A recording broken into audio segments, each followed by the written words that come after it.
Mr. Secretary, I want to go back to the operational control issue that came up first by the ranking member when Congressman Nadler brought it up.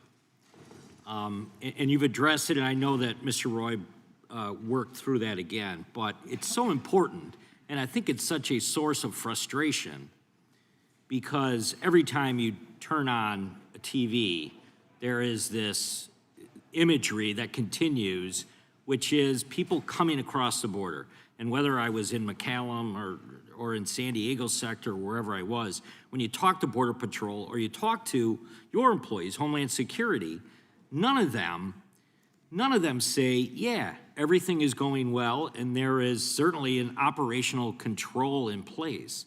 So even by the definition, which you brought up a couple times, the Secure Fence Act, I don't think anybody asked you again today directly, do you believe that we have operational control at the border right now? Under the statutory definition. Right, under the statutory definition, do we have it? Under the statutory definition, Congressman, not a single individual can cross the border if one has operational control. Last year, approximately 1.7 million people crossed the border. We provide that information to Congress on a monthly basis. Under that definition, no administration has had operational control. What we do is ensure that the resources that we have are deployed most effectively to gain the greatest amount of control that we can. And I will tell you that the greatest resource that we have are the men and women of the Department of Homeland Security. Right, but what I think I just heard you say was, right now, I heard about the previous administrations. You know, you already established, I guess, that there was not operational control. So right now, we do not have operational control of the border. Is it, can you tell me that right now to this committee? Under the definition of the Secure Fence Act, right.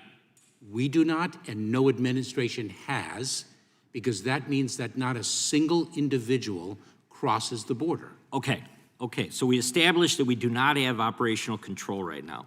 Under the definition of the Secure Fence Act. All right, so let me ask you a couple other questions, because I think there's certainly, I think, we're acquiring numbers right now that I think are changing the dynamic of where we're at.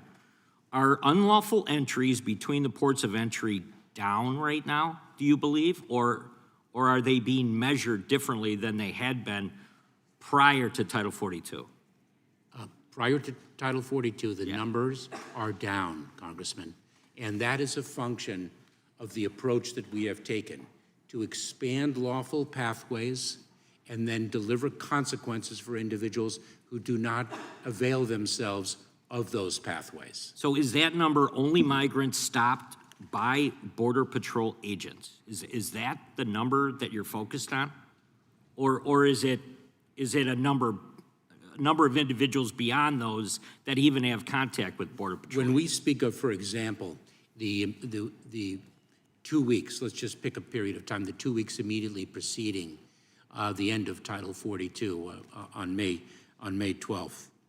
When we take those 2 weeks and we compare the numbers that we are experiencing now, we include not only the apprehensions in between the ports of entry, Congressman, but we also include individuals who are entering through the ports of entry using one of the critical lawful pathways that we include. Found inadmissible at any ports of entry. Categorical parole, illegal aliens would also be part of that group. Is that not accurate? And then finally, gotaways. So there's three categories of individuals as well. Our parole authority, which is a discretionary authority codified in statute in the Immigration and Nationality Act, is a discretionary authority that we employ on a case-by-case basis. What we do is we define categories of individuals who can access that, but we make the parole decisions on a case-by-case basis. And then, so the actual total, these are the numbers that have been presented.